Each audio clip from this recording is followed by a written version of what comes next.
Untuk mekanisme penerimaan PPDB SMA tahun ini gimana? Penerimaannya hampir sama ya seperti tahun lalu, cuman memang ada perubahan nama saja mungkin. Kalau dulu kan ada zonasi tuh, sekarang berubah jalur domisili, tapi yang jalur afirmasi kemudian jalur prestasi dan mutasi itu masih tetap, tapi memang persentasenya berubah gitu. Kalau prestasi dulu itu 30% kuotanya, tahun ini 35% gitu.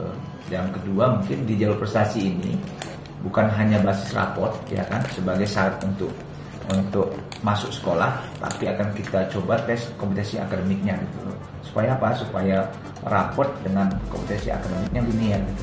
Kan selama ini kadang-kadang raportnya nilainya tinggi tapi akademiknya nggak sesuai gitu. Nah, ini yang mesti kita coba lakukan tes gitu pada masing-masing siswa yang masuk melalui jalur prestasi yang berbasis raport, mungkin itu.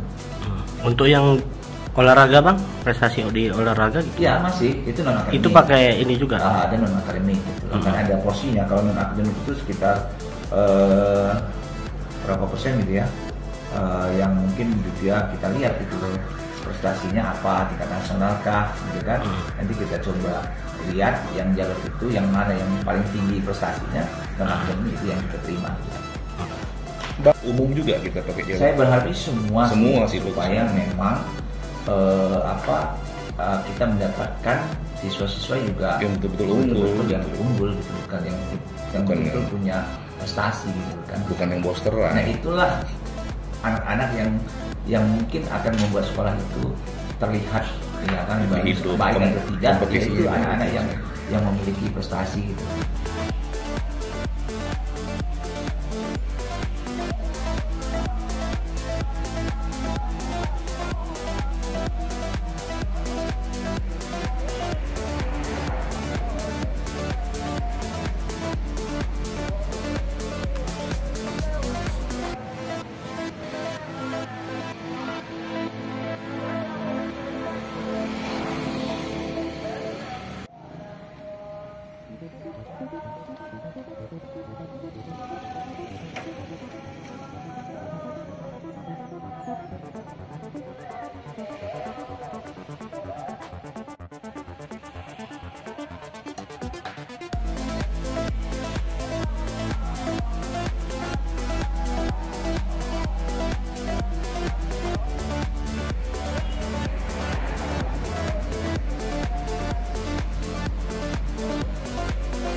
PPDB ini sebetulnya ya, penerimaan peserta didik baru ini hampir setiap tahun menjadi problematika gitu ya.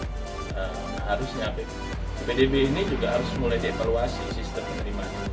Dan ternyata di tahun 2025 ini sudah ada peraturan Menteri Pendidikan Dasar dan Menengah nomor 3 tahun 2025. Tapi namanya dirubah, bukan PPDB lagi. Sekarang ini jadi sistem penerimaan murid baru domisili SPMB ya. Nah, jadi begitu kita buka, ternyata juga masih sama.